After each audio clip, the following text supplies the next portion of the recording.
Like, what is the American dream? Like, what is the American dream?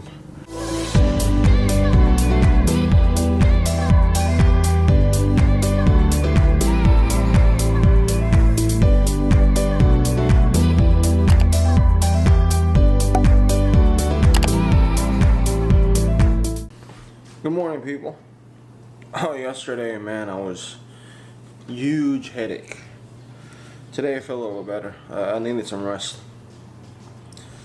I think it was because of the driving, and I didn't get to drink that much water yesterday. It could have been a combination of stuff. You know, I don't know. All I know is I feel good today. You know, one of those things where you realize in life that you grown up and you have obligations. You just can't take a day off. Just take a day off. That was one of those days. Man, my foot was killing me yesterday.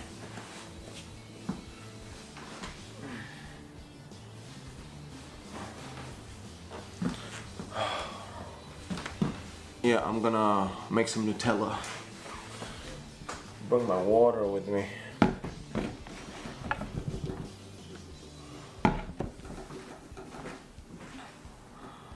Nutella. So, I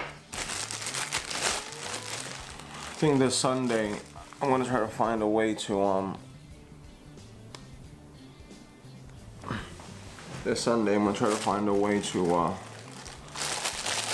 draft that thing. So I'm gonna probably do that whole program thing as a vlog. You know, like how it's nothing crazy. It's how I create, my sketches to give to the architects and stuff like that. At the present moment, my property in Baco, where my house is, I'm starting to file all the legal paperwork.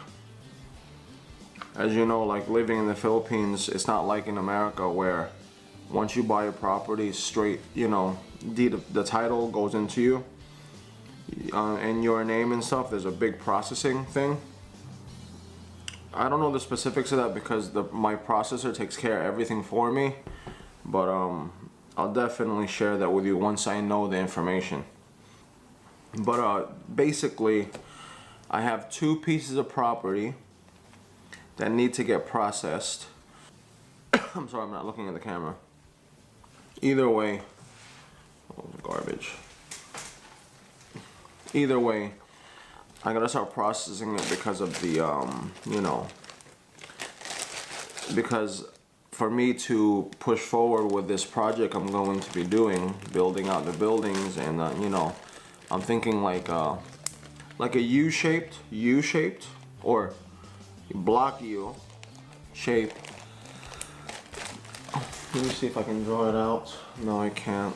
Like a U-shaped structure that will feature rental space for commercial downstairs, and upstairs I really want to target either working professionals, like professional offices, or totally do banquet hall stuff, because that's becoming very popular in the Philippines. Because even the people that live in like the rural areas, provincial areas, if they can afford it, they have decent jobs, but they don't have the house, they have decent income, they start having it at venues. So that's something that you can look out for.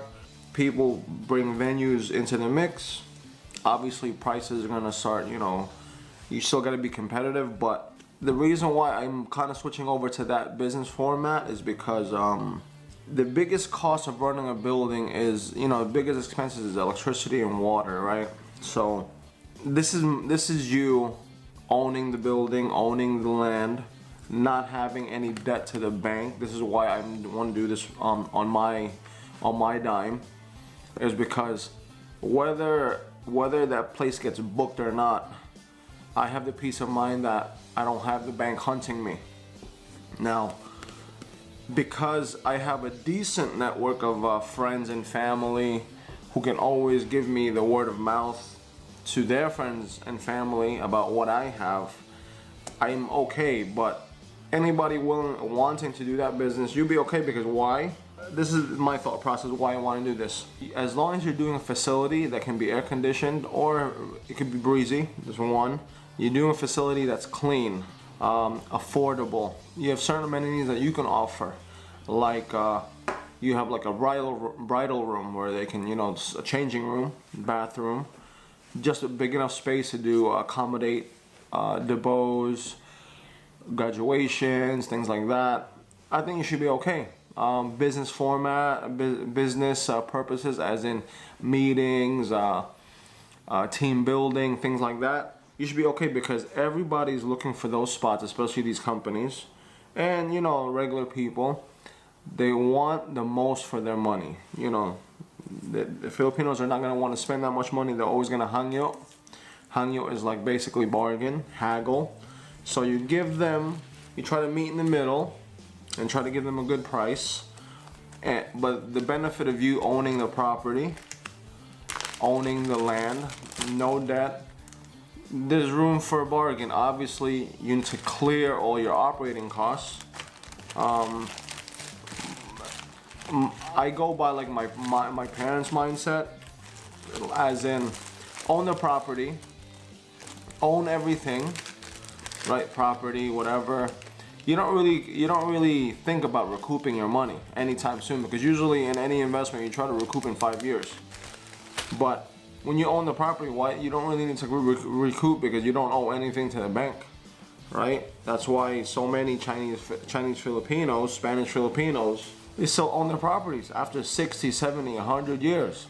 It's just there, because it's a cash cow for them, and that's my train of thought, right? Obviously, if you go into partnerships, it's a different story. Especially, every investment is different, but this is what I'm focusing on now. Because let's say for instance, the average foreigner makes about $1,300 to $2,000 a month. So that's probably like $60,000 to $80,000 a month, or something in that range. Now, I'm 36.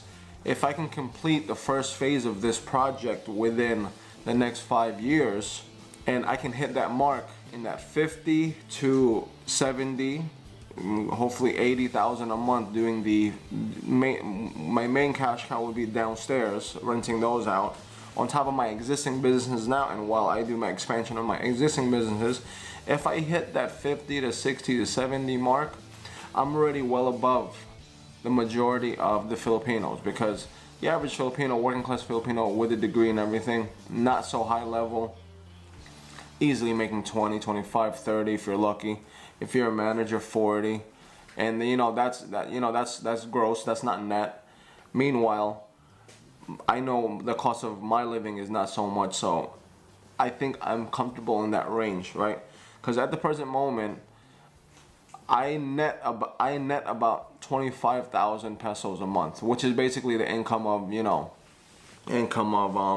most people in Dumaguete, not just Dumaguete. I don't know about the rest of the Philippines. So, but when I say 25,000 net, that's clean. I'm talking about the businesses pay for my house, the businesses pay for my electricity, the business pay for my debts. The businesses that I have are structured to the point where it pays everything off. Meaning I pay those guys first, whatever's left over is mine. So 25K is not enough for me to build out this building. Therefore, America.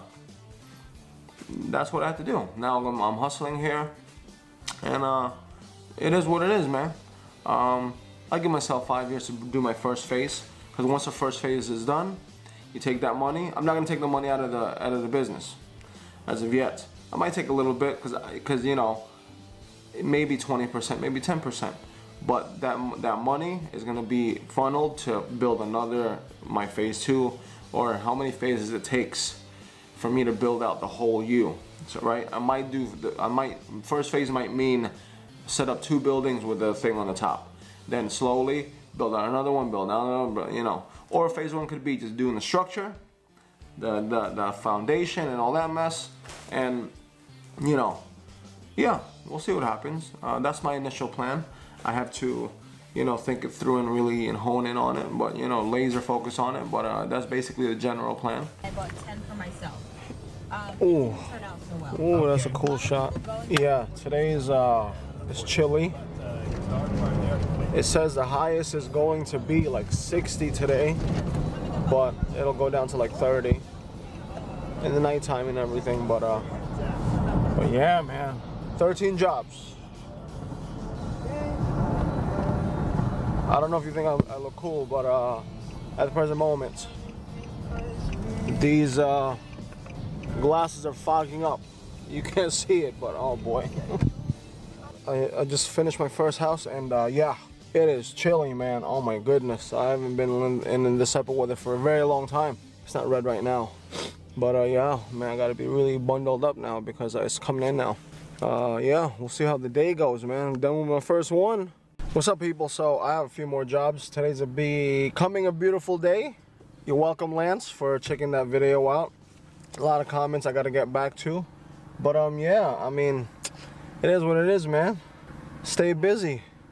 I think I'll talk about today, like, what is the American dream? Like, what is the American dream, right? Because in 2018, because it's very different for many people now, so, especially like someone like me. I am done. Met a really nice guy from Mexico. Good thing about this job is you meet really great people. You meet some snobs too, but it is what it is. I'm about to go to class tonight for the, you know, for the permits and stuff, for licensing. But we'll see what happens. But yeah, the American dream is very. I don't know what the.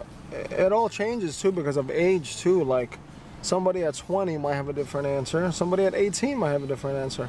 Somebody at 60 might have a totally different answer than me, 36 years old. Me personally, the American dream, just a dream, is to make it very simple. Being able to do what you want, to have the freedom, to not be chained down by financial obligations that can ruin your life. Just free to do whatever you want, whenever, however, whatever. That could be very well be to be a super millionaire, billionaire, or you could be living a very super simple life. But to have that in life, to be in a position in life where you're not having the stresses that most people have, even if you have a beautiful life, having not the stress that, you know, if something goes wrong in my life, I am screwed. For me, that's the American dream. However you go about it, whether with a degree, without a degree, whether with a job or being an entrepreneur, that's all on you. Because at the end of the day, we kind of all want the same exact thing. To be able to do whatever we want when we want. And who we want to do it with at any time. The scale of that, it all depends on you. So I'm going to close it out here. You guys have a very great night or day wherever you are. I will see you soon. I feel way better than I did yesterday, man. I really do. That extra 2 hours of sleep really helped. But take care. God bless.